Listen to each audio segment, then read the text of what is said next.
আসলে এখানে টোটাল কন্ডিশনটা চেঞ্জ, দলও চেঞ্জ, এবং র্যাঙ্কিংয়ের পজিশন থেকে বোঝা যাচ্ছে ইন্ডিয়া কতটা স্ট্রং দল। আমরা কিন্তু বেশ এগিয়ে এসেছি স্টেপ এগিয়ে যেয়ে। তো সেই জায়গা থেকে আমার কাছে মনে হয় চ্যালেঞ্জ থাকবে, বাট আমাদের দল কিন্তু এখন ইনএক্সপিরিয়েন্স বা আমরা ছোট দল বা আমরা ভালো করবো না সেটা বলার সুযোগ নেই। আমাদের দলে কিন্তু 150-200 করা প্লেয়াররাও রয়েছে এবং তারা কিন্তু ফর্মে রয়েছে। একটা প্লেয়ারের সবচেয়ে ইম্পর্টেন্ট হচ্ছে তার ফর্মটা কেমন যাচ্ছে, সেই ফর্মটাকে কন্টিনিউ করার একটা চ্যালেঞ্জ থাকে। সেটা যদি তারা কন্টিনিউ করতে পারে আমার মনে হয় এটা পসিবল। এবং কন্ডিশনটা এমন না যে লাইক আমরা অনেক সময় বলি যে বাইরের ইংল্যান্ড অস্ট্রেলিয়া সেই ধরনের কন্ডিশন, সেরকম না। ইন্ডিয়া যে ধরনের কন্ডিশনে হোক না কেন আমাদের সঙ্গে কিছুটা সিমিলারিটি রয়েছে। সেই জায়গা থেকে কন্ডিশন অ্যাডাপ্টেড যে ব্যাপারটা সেটাতেও কিন্তু আমরা অ্যাডজাস্ট করতে পারবো।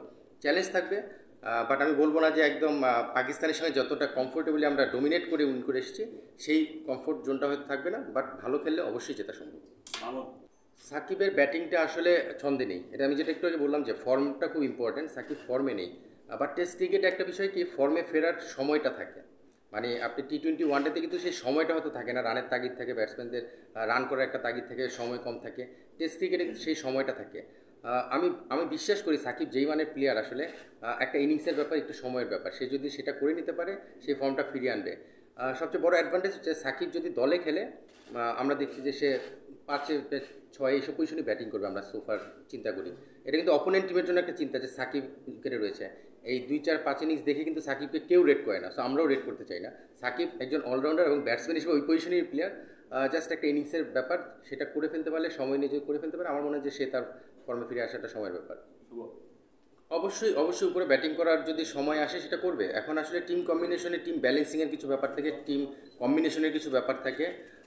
সেই কম্বিনেশনে কিন্তু মিরাজকে ওই পজিশনে খেলতে হচ্ছে এবং ওই জায়গায় যে একটা ইম্পর্টেন্ট রোল প্লে করছে সেটাও আমাদের জন্য কিন্তু একটা পাওয়া।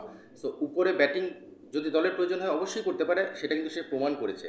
সো মিরাজ তো আমাদের প্ল্যানের মধ্যে সবসময় থাকে, এবং সেটা যদি দলের প্রয়োজনে কখনো উপরে প্রয়োজন হয় অবশ্যই ব্যাটিং করার অ্যাবিলিটি তার আছে, সেটা প্রমাণ করেছে। এখন টিম কম্বিনেশন যখন সাজানো হবে তখন হয়তো যদি কোনো ম্যাচে মনে হয় যে তাকে উপরে ব্যাটিং করানোর প্রয়োজন, সেটা করা যেতেই পারে। সে প্রুভেন প্লেয়ার। অবশ্যই প্ল্যানে আছে। আসলে লঙ্গা ভার্সন খুব বেশি এক্সপিরিয়েন্স নেই ঋষাদের আসলে। টি-20তে যেটা হয় 4 ওভার, ওয়ানডেতে 10 ওভার, টেস্টে খেলতে গেলে হয়তো যদি একজন মেইন বলার হিসেবে খেলে হয়তো 15-20 ওভার করতে হতেই পারে। সেই লোডটা এখনও তাকে আমরা নিতে দেখিনি, কারণ এনসিএল খুব বেশি ম্যাচ খেলার সুযোগ হয়নি, এই ধরনের পরিমাণ বোলিংও তার করা হয়নি। সো আমরা চাচ্ছি যে সে লঙ্গা ভার্সনে ম্যাচ খেলে তারপরে টেস্ট টিমে আসুক, এবং লঙ্গা ভার্সন যখন খেলবে তখন তার জন্য ইজিয়ার হয়ে যাবে। কারণ আসলে 4 ওভার 10 ওভার বোলিং করার 15-20 ওভার এবং ফিল্ডিং রেস্ট্রিকশন থাকে, সবগুলো ব্যাপার রয়েছে।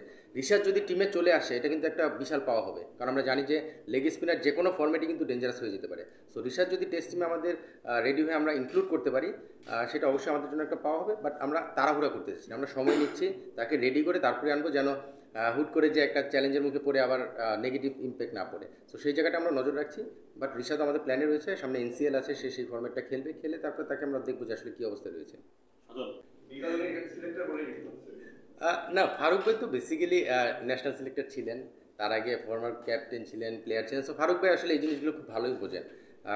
স্বাভাবিকভাবে আমাদের যেটা ক্রিকেট বোর্ডের প্রসিডিউর যে আমরা সিলেক্টররা টিম অপারেশনসে দিই, সেখান থেকে যে প্রেসিডেন্টের কাছে সাইন নেওয়ার পরে সেটা প্রেস রিলিজে আসে বা মিডিয়ার সামনে আসে।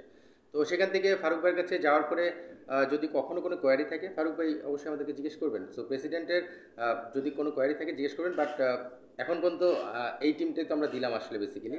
তো এই টিম দেওয়ার পরে সেরকম সে ধরনের কোনো কোয়ারি আসেনি। বাট অবশ্যই প্রেসিডেন্ট অলওয়েজ সেই বিষয়গুলো অবজার্ভ করবেন যদি দরকার হয়। অনেস্টলি যদি বলেন আমরা এটা চিন্তাই করিনি। আমরা চিন্তা করছি যে আসলে এই সিরিজটা স্টেপ বাই স্টেপ, আমরা পাকিস্তান সিরিজের আগেও কিন্তু এই চিন্তাটা কারোর মধ্যে ছিল না। পাকিস্তান সিরিজে ভালো করার পরে আমরা র্যাঙ্কিংয়ে উপরে উঠে আসার পরে একটা ক্যালকুলেশন মেলানোর চেষ্টা করা হচ্ছে।